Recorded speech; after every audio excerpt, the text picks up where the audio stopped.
The Met Police's investigation into breaches of the coronavirus regulations at Downing Street and Whitehall has concluded today, and in total we've made 126 referrals for a fixed penalty notice to be issued. Some of those referrals were for more than one fixed penalty notice to be issued. 28 people have been referred for between 2 and 5 fixed penalty notices. So just to be clear, 28 people had between 2 and 5, so repeat offenders effectively? 28 people had between 2 and 5 referrals, yes. Okay. Assistant Commissioner, you just said you've issued 126 fines to lawmakers today. That's the highest number of fines issued to one collective group of people. How historic is this moment? Is it a precedent set? And do you find it shocking? I think the whole of the pandemic was extraordinary times, wasn't it? And many things happened that haven't happened before and haven't happened since. We've carried out a really thorough, painstaking and impartial investigation into what happened. That's the right thing for us to have done. And as I've said, that has concluded today with the outcome that I've described. Do you find it shocking, though, that lawmakers are having this number of fines? I think the thing for me to comment on is the work that we have done. We knew that to open an investigation, certain criteria needed to be met in our view. That would mean that the people involved knew or ought to have known that what they were doing was a breach, that if we didn't investigate, it would undermine the legitimacy of the law, and that there was probably no reasonable defence in place.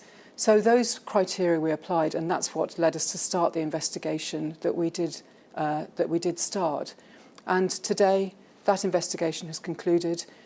We knew that we needed to see strong evidence if we were going to issue a fixed penalty notice, and we have seen that in 126 cases. So what you've seen in 126 cases are people that knew or should have known that this was breaking the law went ahead anyway, effectively?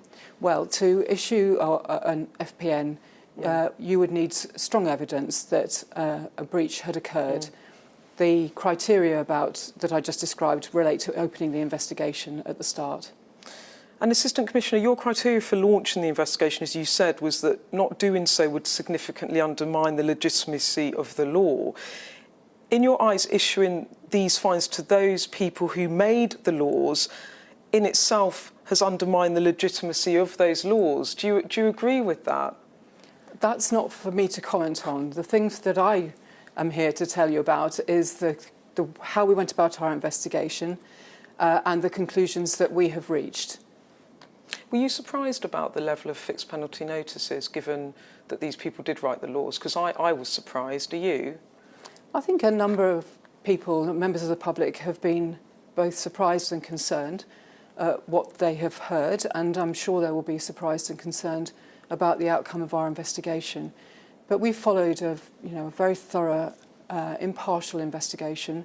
We've looked at over 1,000 documents, which included a whole range of different material, and we've carried out a very careful assessment process.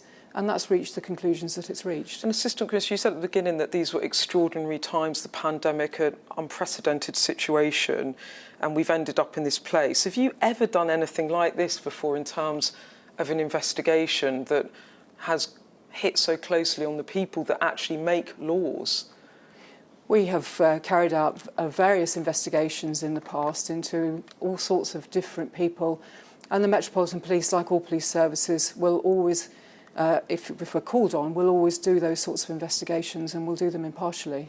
And just finally, the investigation has cost £460,000 at a time when the country's heading into recession and resources, not at least the Met's, are significantly stretched. Are you concerned with the impression that will give to the public, this use of public money to investigate this?